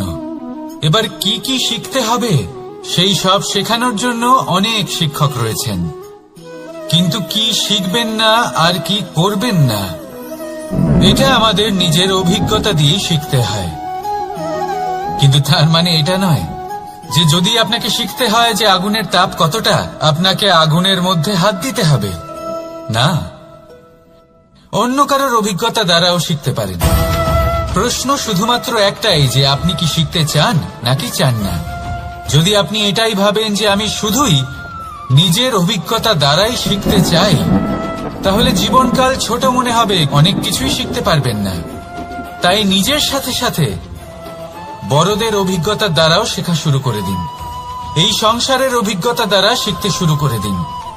আর এটা নিশ্চিত রূপে শেখা আবশ্যক যে কখন কি করবেন না, কোথায় থামতে হবে আর কোথায় থামবেন না। তাহলে আসুন আর আমার সাথে ভালোবেসে বলুন, রাধা রাধা।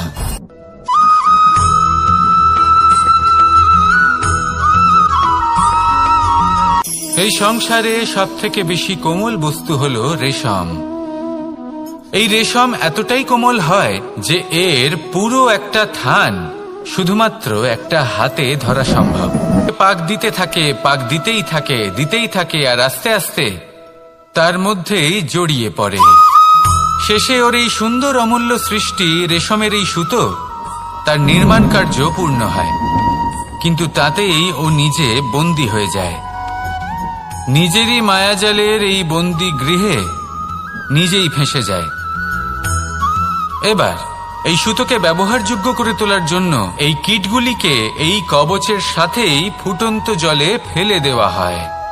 এই সংসারে যদি আমাদের স্বপ্ন এই সংসারের দুঃখ হরণ করার জন্য, এই সংসারে সুখ বিতরণ করার জন্য হয়, তবেই আমাদের প্রগতি সম্ভব। যদি আমাদের এই স্বপ্ন শুধুই আমাদের এবং আমাদের স্বার্থ সিদ্ধির জন্য হয়, তাহলে এই স্বপ্ন আমাদের অন্ধ করে দেবে, আমাদের অন্ধকারের পথে নিয়ে যাবে, আর আমরাও সেই কীটের মতো হয়ে যাব। নিজেদেরই মায়াজালে আমরা নিজেই ফেঁসে যাব, আর শেষে আমরা যদি কিছু লাভ করি তা হবে একাকিত্ব, অন্ধকারময় মৃত্যু। তাই স্বপ্ন অবশ্যই দেখুন, কিন্তু এমন ভাবে স্বপ্ন দেখবেন না যে তার এই বন্দিগৃহে আপনি নিজেই ফেঁসে গেলেন। স্বপ্ন দেখুন পরোপকারে।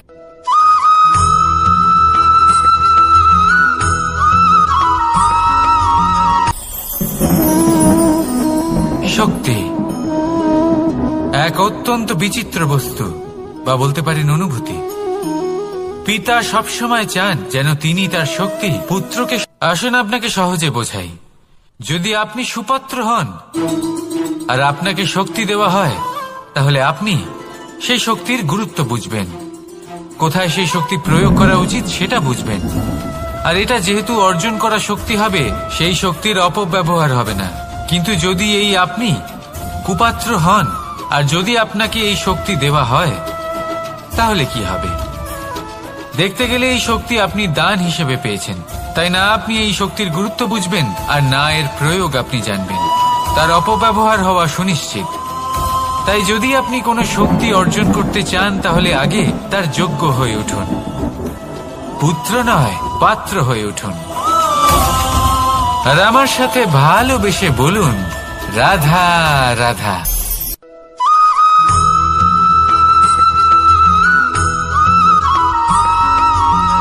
এই সংসারে প্রত্যেক মানুষ এটাই চান যে তিনি যেন ধনবান হন, আর্থিক অবস্থা তার ভালো থাকে। তুই আঘাত প্রদান করুক না কেন, প্রেম পূর্বক সহ্য করে, আর তার বদলে অমূল্য রত্ন প্রদান করে। সন্তান যদি হাল চালায়, তাহলে তার বদলে তাকে অন্ন প্রদান করে। এটাই হলো ধরনী। এবার এর থেকে আমরা কি শিক্ষা পেতে পারি? এটাই যে কারোর জন্য কিছু করা বা কাউকে কিছু দেওয়া মনে কোনো কামনা ছাড়াই। আর এই কথাটা বুঝে যান, যদি কারোর জন্য কামনা না রেখে বা কোনো পাওয়ার আশা না রেখে কারোর জন্য কিছু করেন বা কারোকে কিছু দেন, যদি এটা আপনি শিখতে পারেন, তবে আপনি ভালোবাসতে শিখে গেছেন। আর সেই জন্যই এই ধরিত্রীকে মাতা বলা হয়, কারণ মাতা শুধু উনি নন যিনি গর্ভে সন্তানকে ধারণ করেন, মাতা তো উনিও যিনি জীবন বাঁচতে শেখান, যিনি জীবন বাঁচার উদাহরণ প্রদান করেন। তাহলে ধরনীর থেকে এই নিঃস্বার্থ ভাব শিখুন, নিঃস্বার্থ ভালোবাসা শিখুন, আর এই ভালোবাসার সাথেই বলুন, রাধা রাধা।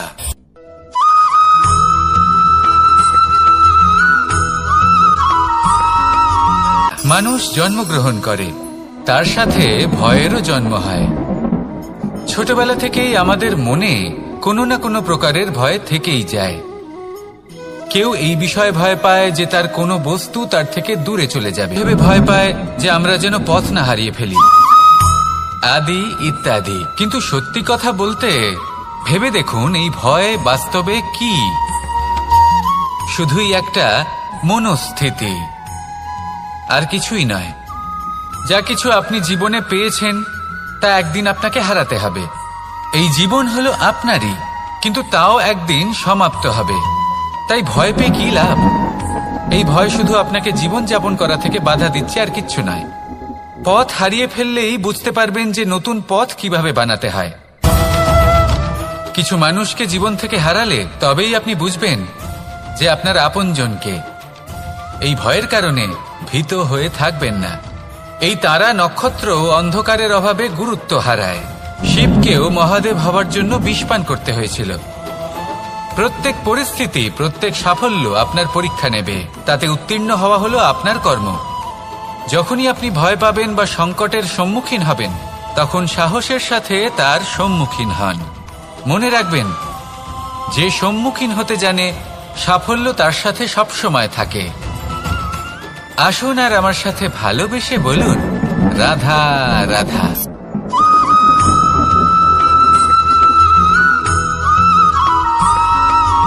জীবনে অগ্রসর হওয়ার জন্য আমাদের কাকে প্রয়োজন হয়? মাতা পিতা, বন্ধু, প্রেম, সাহায্য, অর্থ, পরিশ্রম, আশা। ভিন্ন ভিন্ন মানুষ ভিন্ন ভিন্ন বিকল্প চয়ন করে। যদি আমি আপনাকে বলি, তাহলে জয় আর পরাজয়ের মন্ত্র দুটো শব্দের উপর নির্ভর করে, মেনে নেওয়া আর দৃঢ় হওয়া। যদি মেনে নেন তাহলে হেরে যাবেন, যদি দৃঢ় হন তাহলে নিশ্চিত রূপে জয়ী হবেন। যদি কখনো আপনি ক্লান্ত হয়ে ওঠেন, আপনি দুঃখী হন, পুরোপুরি ভেঙে পড়েছেন, তখন মেনে নেবেন না যে আপনি ভেঙে পড়েছেন, নয়তো হেরে যাবেন। তখন উল্টে স্থির করবেন যে যাই হয়ে যাক না কেন, আমি জয়ী হবই। আর আপনি দেখবেন যে জয় নিশ্চিত রূপে আপনার কাছেই আসবে। তাহলে এই কথা মনে রাখবেন আর আমার সাথে ভালোবেসে বলবেন, রাধা রাধা।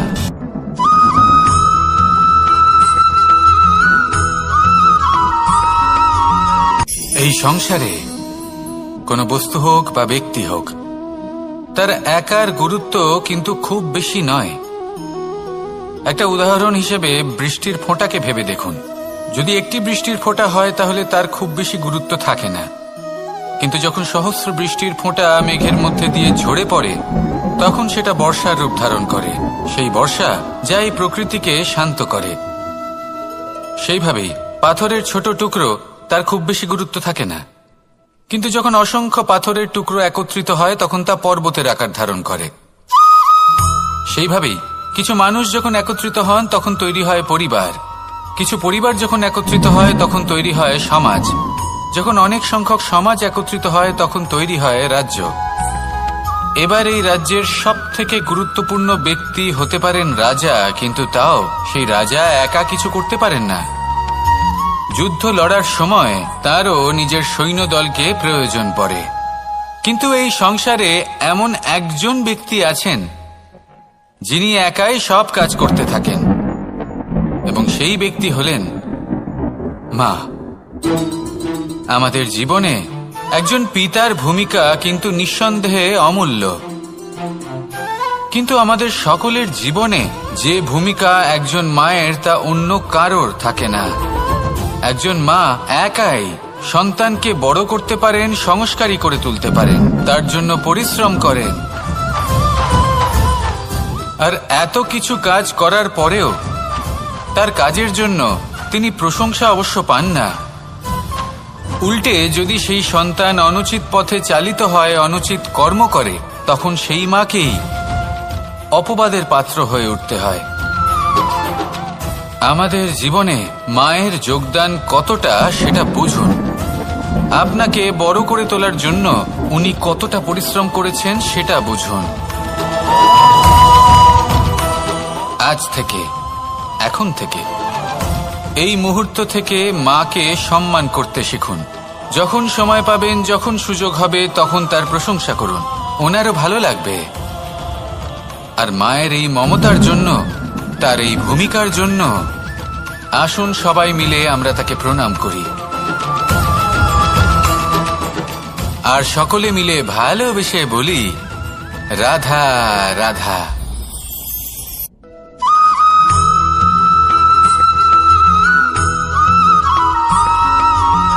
এই সংসারের সব থেকে গুরুত্বপূর্ণ তত্ত্ব কোনটা?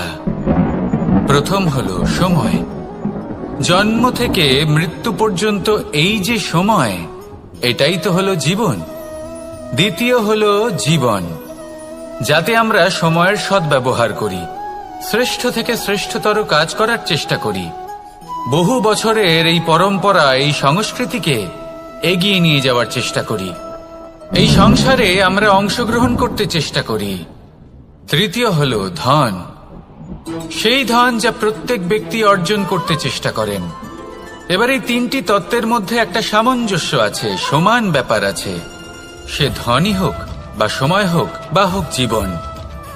আর সেই সমান ব্যাপার হলো যে যদি আপনি এটা গণনা করতে থাকেন তাহলে তা কমতে থাকে, যদি আপনি এটা ব্যবহার করেন তাহলে তা বাড়তে থাকে। একে সংগঠিত করে রাখতে চেষ্টা করলে এ হাত থেকে ফসকে যায়, কিন্তু যদি আপনি একে সামলে রাখতে শিখে যান তাহলে এমন কাজ করবেন যাতে সংসারের সাথে সাথে পরবর্তী প্রজন্ম লাভবান হবে। যদি কিছু শিখতে চান তাহলে সামলাতে শিখুন, গণনা করা বা সংগঠিত করা নয়। আসুন আর আমার সাথে ভালোবেসে বলুন, রাধা রাধা।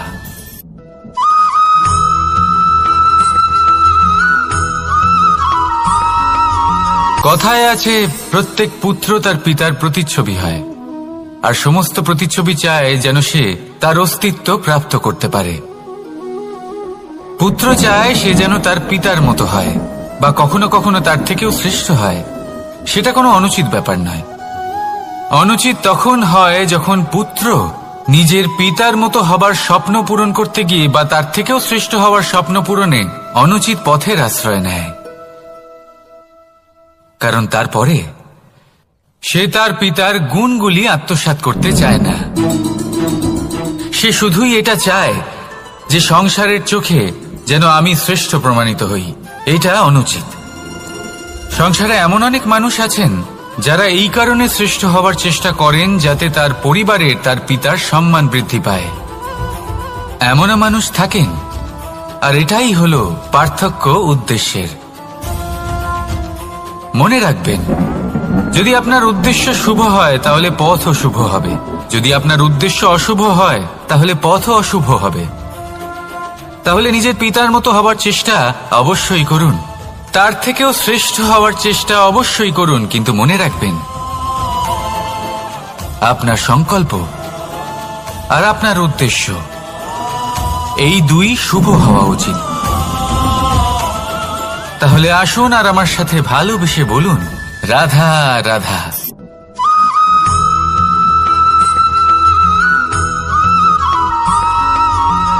পিতা আর পুত্রের সম্পর্ক অত্যন্ত মধুর হয়ে থাকে। পিতা স্বপ্ন দেখেন, তাকে পূর্ণ করার সকল সম্ভাব্য চেষ্টা করেন, কিন্তু তাও অনেক সময় ওনার স্বপ্ন অপূর্ণ থেকে যায়। তখন পিতা ভাবেন যে স্বপ্ন উনি পূর্ণ করতে পারেননি, ওনার সন্তান তা অবশ্যই পূরণ করবে। যে স্থানে উনি কখনো পৌঁছতে পারেননি, সেই স্থানে ওনার পুত্র অবশ্যই পৌঁছবে। পিতা নিজের সন্তানের ভবিষ্যৎ নিয়ে সেই স্বপ্ন দেখেন, আর যখন সেই সন্তান সামনে এগোতে থাকে তখন তার দুঃখ হয় না, বরং গর্ব হয়। ওনার ভালো লাগে এটা দেখে যে ওনার সন্তান অনেক উন্নতি করছে।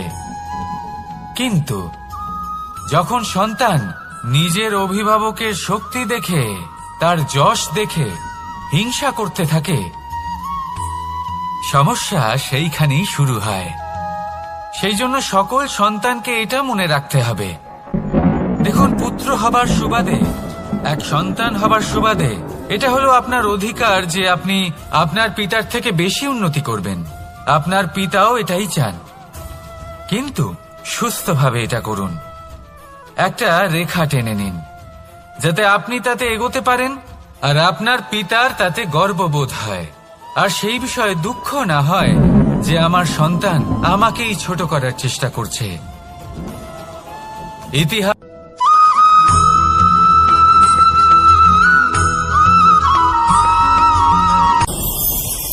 ভয়ের সাথে আমরা সবাই পরিচিত, কষ্টও আমরা সবাই পেয়েছি। কখনো কখনো আমরা অসুস্থ হয়ে পড়ি, আর এমন সময় হলে মাতার মমতা, কখনো বাবার স্নেহ, কখনো বন্ধুদের পাশে থাকার অনুভূতি আমাদের রোগ নিরাময়ে সাহায্য করে। কখনো যদি আমরা নিরাশ হয়ে পড়ি, তখন যদি আমাদের কোনো আপনজন আমাদের দুটো ভালো কথা বলে, তখন আমাদের মনোবল বেড়ে যায়। ঠিক তেমন সংসারের এই রঙ্গমঞ্চে যদি আপনি পীড়িত অনুভব করেন, কিছু শুভ কথা আলোচনা করুন, কিছু স্তুতি গান করুন, কিছু মুহূর্তের জন্য হলেও নিজের ইষ্টদেবের কথা স্মরণ করুন আর প্রার্থনা করুন। সাহস বাড়বে, শক্তিও বৃদ্ধি পাবে এবং সামনে এগিয়ে চলার পথও দেখতে পাবেন। তখন এই মন প্রসন্ন হয়ে বলবে, রাধা রাধা।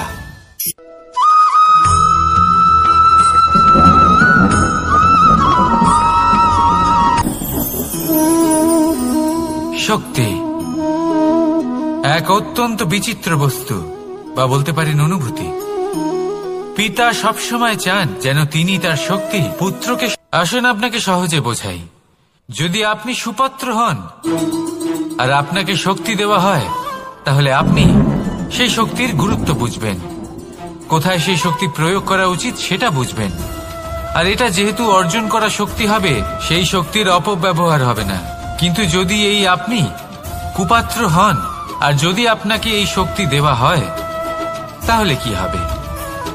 দেখতে গেলে এই শক্তি আপনি দান হিসেবে পেয়েছেন, তাই না আপনি এই শক্তির গুরুত্ব বুঝবেন আর না এর প্রয়োগ আপনি জানবেন। তার অপব্যবহার হওয়া সুনিশ্চিত। তাই যদি আপনি কোনো শক্তি অর্জন করতে চান, তাহলে আগে তার যোগ্য হয়ে উঠুন। পুত্র নয়, পাত্র হয়ে উঠুন।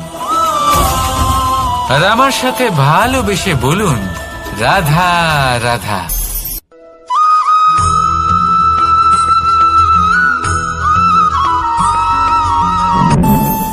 আমাদের মনে যখন কোনো প্রশ্ন ওঠে, কোনো দ্বন্দ্ব জাগে, তখন আমরা যাই আমাদের গুরুর কাছে, আমাদের আরাধ্যের কাছে গিয়ে জিজ্ঞেস করি।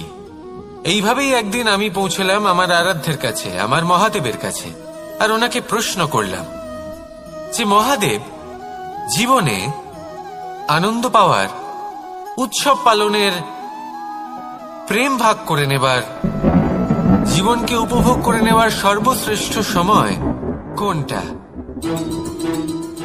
মহাদেব হাসলেন আর উনি বললেন, জীবনে উৎসব পালনের সবথেকে শ্রেষ্ঠ দিন হল মৃত্যুর ঠিক আগের দিনটা। প্রেম ভাগ করে নেওয়ার সবথেকে শ্রেষ্ঠ মুহূর্ত হল মৃত্যুর ঠিক আগের মুহূর্ত। জীবনকে উপভোগ করে নেওয়ার সর্বশ্রেষ্ঠ প্রহর হল মৃত্যুর এক প্রহর পূর্বে। তখন আমি চমকে গেলাম। আমি বললাম, কিন্তু মহাদেব, মৃত্যু তো অনিশ্চিত, আমরা জানিও না কবে আমাদের মৃত্যু হবে।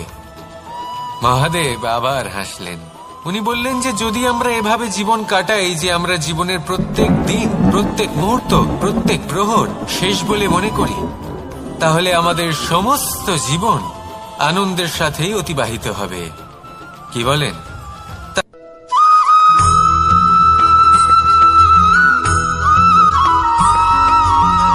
এই সংসারের সবথেকে গুরুত্বপূর্ণ তত্ত্ব কোনটা? প্রথম হলো সময়।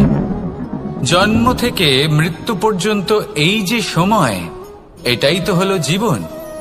দ্বিতীয় হলো জীবন, যাতে আমরা সময়ের সদ্ব্যবহার করি, শ্রেষ্ঠ থেকে শ্রেষ্ঠতর কাজ করার চেষ্টা করি। বহু বছরের এই পরম্পরা, এই সংস্কৃতিকে এগিয়ে নিয়ে যাওয়ার চেষ্টা করি। এই সংসারে আমরা অংশগ্রহণ করতে চেষ্টা করি। তৃতীয় হলো ধন, সেই ধন যা প্রত্যেক ব্যক্তি অর্জন করতে চেষ্টা করেন। এবার এই তিনটি তত্ত্বের মধ্যে একটা সামঞ্জস্য আছে, সমান ব্যাপার আছে। সে ধনই হোক বা সময় হোক বা হোক জীবন।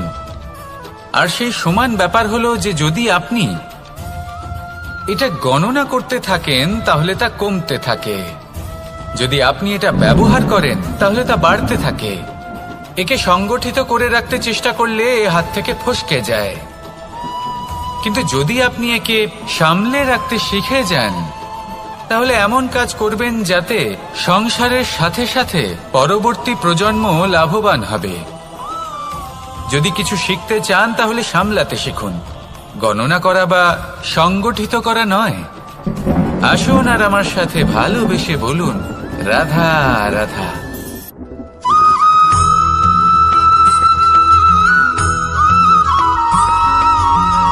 যখন আমরা কোনো বনে প্রবেশ করি তখন এই সবুজ ঘাস দেখে, এই কোমল ঘাস দেখে আমাদের মন প্রফুল্ল হয়ে ওঠে। ভিন্ন ভিন্ন প্রজাতির ফুল, ভিন্ন ভিন্ন রঙের ফুল দেখে এই মন আনন্দে ভরে ওঠে। এখানে শিশুরা আনন্দ লাভ করে, বড়রা ভোজন গ্রহণ করেন, কথাবার্তা বলেন, হাঁটাহাঁটি করে বেড়ান। এবার ভেবে দেখুন, যখন এই উপবনের নির্মাণ হয়েছিল সেই সময় যদি এই মাটিকে সঠিকভাবে খনন না করা হতো, যদি তাতে সঠিকভাবে বীজ রোপণ না করা হতো, যদি কোনো সংঘর্ষ না হতো, পরিশ্রম না করা হতো, যদি চলতে চলতে পায়ে কাঁটা না বিঁধে যেত, তাহলে এই সুন্দর বন দেখে আমরা কি এই আনন্দ লাভ করতে পারতাম? কখনোই নয়। ধরুন কোনো নদীর তটে সুন্দর একটি বন আছে, সেই বনের আনন্দ লাভ করতে গেলে আপনাকে সেই নদী পার করতেই হবে। যদি সুখের নদীর কাছে পৌঁছতে চান তাহলে তটে যে কাঁটা রয়েছে সেগুলোর সাথে সংঘর্ষ করতেই হবে। এই সংসারে যদি আপনি সুখ লাভ করতে চান তাহলে সুখ লাভের এই যাত্রা শুরু করতে হবে সংঘর্ষ দ্বারা। তাহলে সংঘর্ষকে স্বাগত জানান, এর পেছনেই সুখ রয়েছে যা আপনার জন্য অপেক্ষা করছে। এবার হাসুন আর আমার সাথে ভালোবেসে বলুন, রাধা।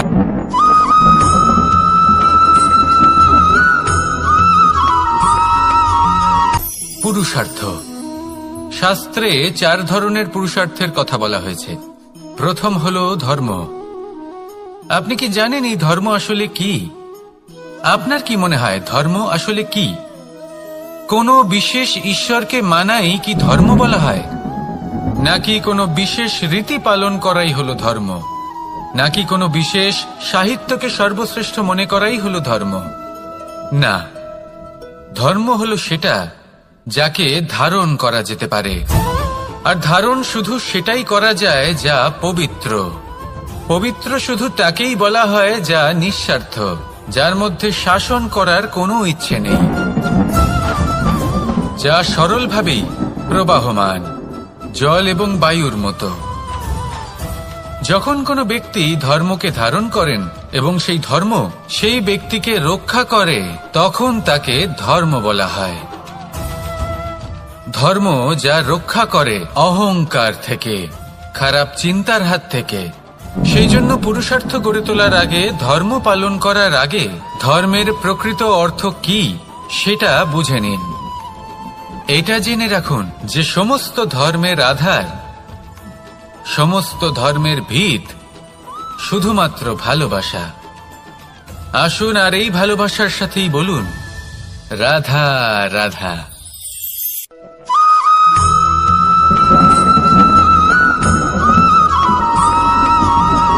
মানুষের মানসিকতা এমন হয় যে সে যতটা করে আশা করে যে তার থেকে অনেক বেশি তার বদলে সে পাবে।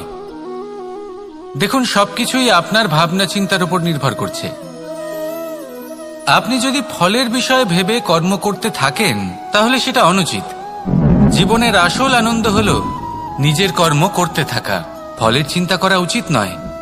যদি আপনি এরকম ভাবেন যে আমি এতটা করছি, আমার এতটা পাওয়া উচিত, সেই ভাবনা অনুচিত।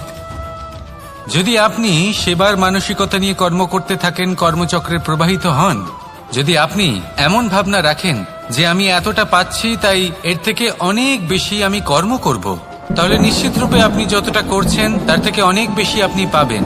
আপনার আশার থেকে অনেক বেশি আপনি পাবেন। শুধু জীবনে অনেক বেশি কাজ করতে থাকুন, ফলের চিন্তা করবেন না। আর মনে রাখবেন, এই ভাবনাই সব থেকে বড় বীজ। কর্মের উপর বিশ্বাস রাখুন। জীবনে যা যা আপনি চান সবই সুখময় হবে।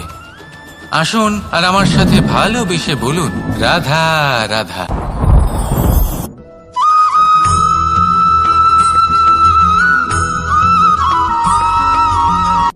সংসারে আমাদের জীবনে যখন কোনো সুখ বা দুঃখ আসে, তার জন্য আমরা কাউকে না কাউকে অবশ্যই দায়ী করে থাকি, তাই না? এই ব্যক্তি আমাদের সাথে এরকম কাজ করেছেন, তাই আমার সাথে এমন হলো। ওই ব্যক্তি যদি এমনটা না করতেন, তাহলে আজ আমি ওই স্থানে পৌঁছতে পারতাম। সবই আপনার দৃষ্টিভঙ্গির ওপর নির্ভরশীল। আর যদি আপনার দৃষ্টিভঙ্গি এমন হয়, তাহলে তা অনুচিত। সত্যি কথা বলতে, এই সংসারে ভিন্ন ভিন্ন ধরনের মানুষ আছে। এটা আপনার উপর নির্ভর করছে কিভাবে তাদের স্বাগত জানাবেন।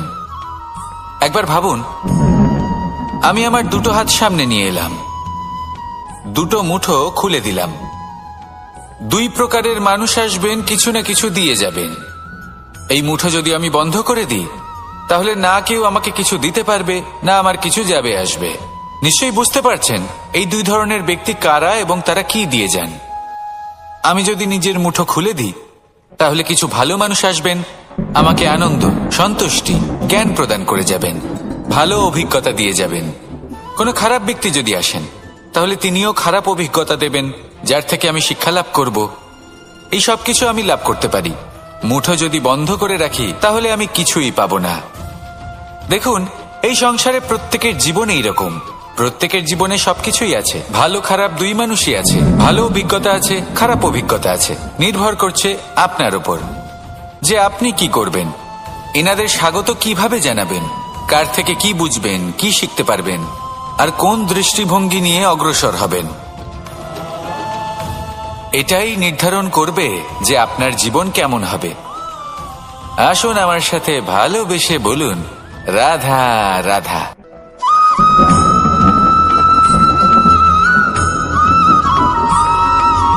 ফিরে আসছিলেন এবং তাদের ফেরার পথে হঠাৎ করে কোথাও থেকে একটি বাছুর চলে এলো। এই দুই বোন ভয়ভীত হয়ে গেলেন, আর তাদের হাত থেকে সেই আটা পড়ে গেল, মাটিতে মিশে গেল। এবার এই পুরো ঘটনাক্রমে যদি কারোর বিন্দুমাত্র লাভ হয়ে থাকে, বিন্দুমাত্র আনন্দ পেয়ে থাকে, তাহলে সে কে? সেই ছোট বোন, যিনি মাঝে মাঝেই গমের দানা তুলছিলেন এবং খাচ্ছিলেন। কিছুটা হলেও উনি আনন্দ লাভ করেছিলেন। এবার এরকমই হলো আমাদের জীবনে ভক্তি এবং ভালোবাসা সংক্রান্ত বিষয়। মানুষ নিজের জীবনের দৈনিক কাজে এতটাই ব্যস্ত হয়ে পড়েন, প্রত্যেকদিন শুধু কাজ কাজ কাজ কাজ করতে থাকেন, আর তাতে ভক্তি এবং ভালোবাসার জন্য সময় বার করতেই পারেন না। দেখুন, জীবনে ভক্তি আর প্রেমের এই যে ছোট ছোট মুহূর্ত আছে, এগুলো যদি আপনি যাপন করতে পারেন, তাহলে তাতেই আপনি তৃপ্তি লাভ করবেন। বাকি সবই আপনার ব্যর্থ বলেই মনে হবে। জীবনে যখনই আপনি কোনো কাজ করবেন, ঈশ্বরের প্রতি সমর্পিত হয়ে সেই কাজ করুন। আর যখনই সময় পাবেন, তাহলে সেই সময় নিজের আপনজনদের দিন। যাদের আপনি ভালোবাসেন তাদের প্রতি যত্নবান হন, তাদের শুভাকাঙ্ক্ষী হন। এই প্রেম আর ভক্তির ছোট ছোট মুহূর্তগুলো আপনার জীবনকে চরিতার্থ করে তুলবে। আসুন আমার সাথে ভালোবেসে বলুন, রাধা রাধা।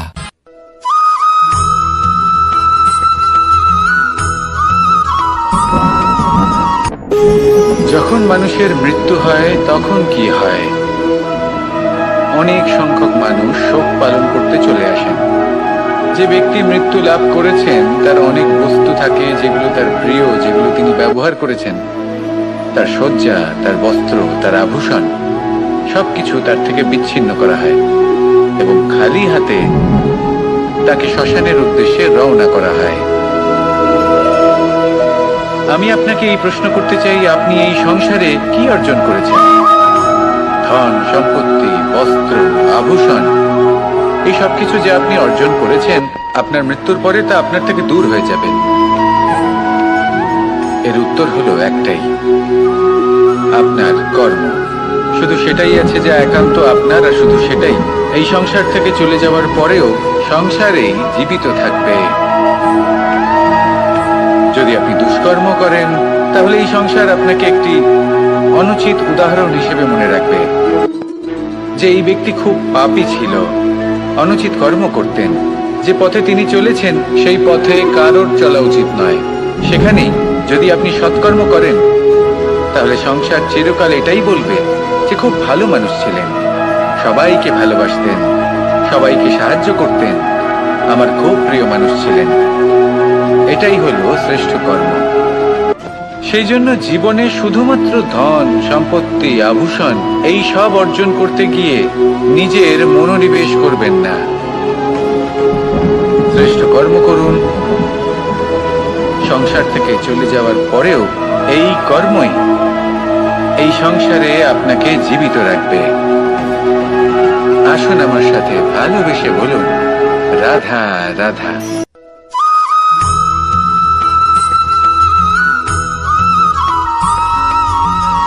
পুরুষার্থ। শাস্ত্রে 4 ধরনের পুরুষার্থের কথা বলা হয়েছে। প্রথম হলো ধর্ম। আপনি কি জানেন এই ধর্ম আসলে কি?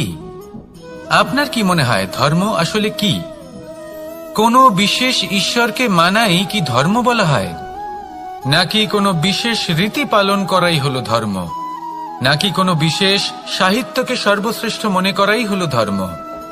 না, ধর্ম হলো সেটা যাকে ধারণ করা যেতে পারে। আর ধারণ শুধু সেটাই করা যায় যা পবিত্র। পবিত্র শুধু তাকেই বলা হয় যা নিঃস্বার্থ, যার মধ্যে শাসন করার কোনো ইচ্ছে নেই, যা সরলভাবেই প্রবাহমান, জল এবং বায়ুর মতো। যখন কোনো ব্যক্তি ধর্মকে ধারণ করেন এবং সেই ধর্ম সেই ব্যক্তিকে রক্ষা করে, তখন তাকে ধর্ম বলা হয়। ধর্ম যা রক্ষা করে অহংকার থেকে, খারাপ চিন্তার হাত থেকে। সেই জন্য পুরুষার্থ গড়ে তোলার আগে, ধর্ম পালন করার আগে ধর্মের প্রকৃত অর্থ কি সেটা বুঝে নিন। এটা জেনে রাখুন যে সমস্ত ধর্মের আধার, সমস্ত ধর্মের ভিত শুধুমাত্র ভালোবাসা। আসুন আর এই ভালোবাসার সাথেই বলুন, রাধা রাধা।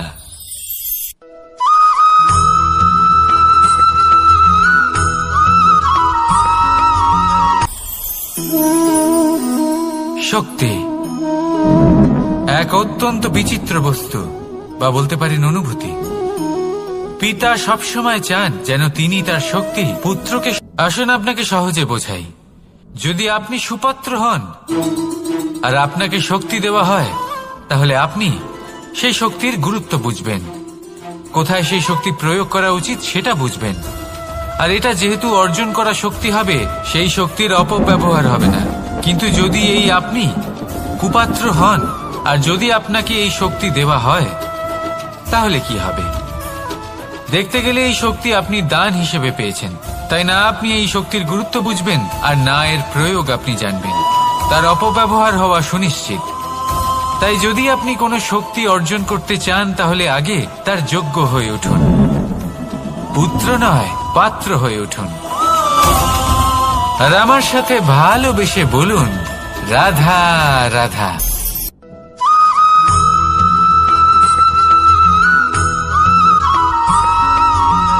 কথায় আছে যে এমন কোনো অক্ষর নেই যার দ্বারা কোনো মন্ত্র হয় না। এমন কোনো বনস্পতি নেই যা নিজেই একটা ঔষধি নয়। পৃথিবীর এমন কোনো ব্যক্তি নেই যার মধ্যে কোনো যোগ্যতা থাকে না।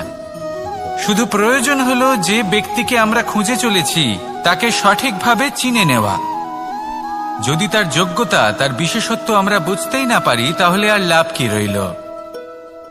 এই সংসারে এমন অনেক ব্যক্তি রয়েছেন যারা ছোট ছোট অসফলতার কারণে আপনাকে এটা বলে দেবে যে আপনি কোনো কাজের নন, আপনি হলেন মূর্খ, আপনি কিছুই করতে পারবেন না।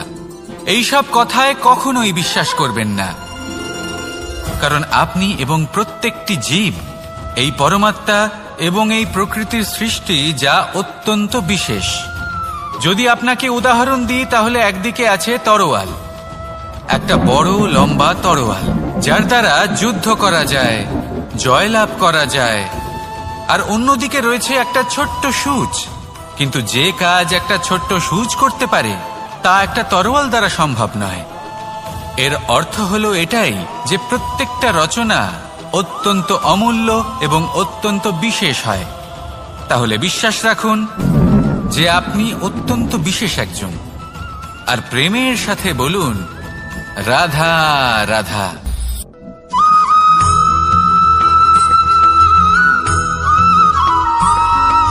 মানুষের একটি সমস্যা আছে যে মানুষ সাফল্যকে মাপতে থাকেন, লক্ষ্যপ্রাপ্তিকে মাপতে থাকেন এবং তার তুলনা করতে থাকেন যে ও এত কিছু পেল আর আমি পেলাম না।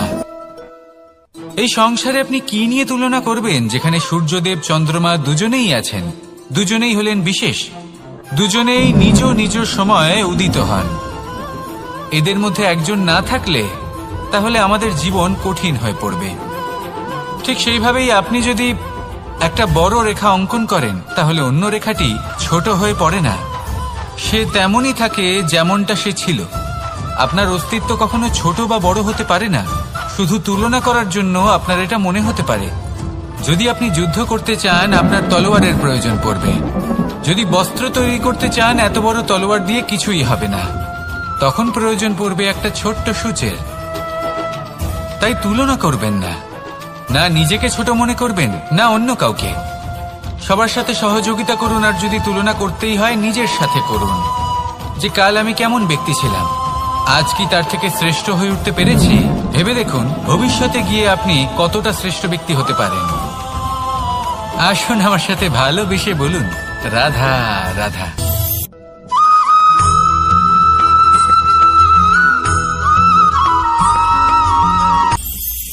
এটা হলো ধান গাছ। এর থেকে যে চাল উৎপন্ন হয় তা মানুষ গ্রহণ করেন। আর এটা কি? এ হলো জংলি ঘাস। একবার ভেবে দেখুন যদি এই জংলি ঘাস ধান গাছের আশেপাশে থাকে তাহলে কি হবে? ধান কিন্তু নিজে জীবিত থাকবে। এটাই হলো আজকের শিক্ষা। এই সংসারে যদি আপনি নীতির পথে চলতে চান, উচিত কর্ম করতে চান, সংসারকে সেবা করতে চান, তাহলে জংলি ঘাসের মতো ব্যক্তিদের থেকে সবসময় দূরে থাকতে হবে। সেই ব্যক্তি যারা দুর্নীতি এবং মিথ্যা দ্বারা পরিপূর্ণ, যাদের ব্যবহার অশুভ, যাদের অনেক অশুভ গুণ রয়েছে, তারা সঠিক নয়।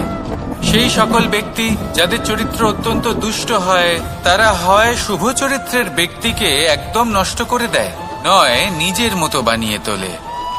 তাই যদি আপনি নীতির পথে চলতে চান, এই সংসারের জন্য শুভ কর্ম করতে চান, তাহলে সেই সঙ্গ লাভ করুন যে সঙ্গ জ্ঞানে পরিপূর্ণ, যাদের মধ্যে অনেক গুণ আছে, যাদের থেকে প্রতিদিন কিছু শিখতে পারবেন। এমন ব্যক্তির সাথে জীবন অতিবাহিত করুন। দুরাচারীদের থেকে দূরে থাকুন। তবেই এই মন প্রসন্ন হয়ে বলবে রাধা রাধা।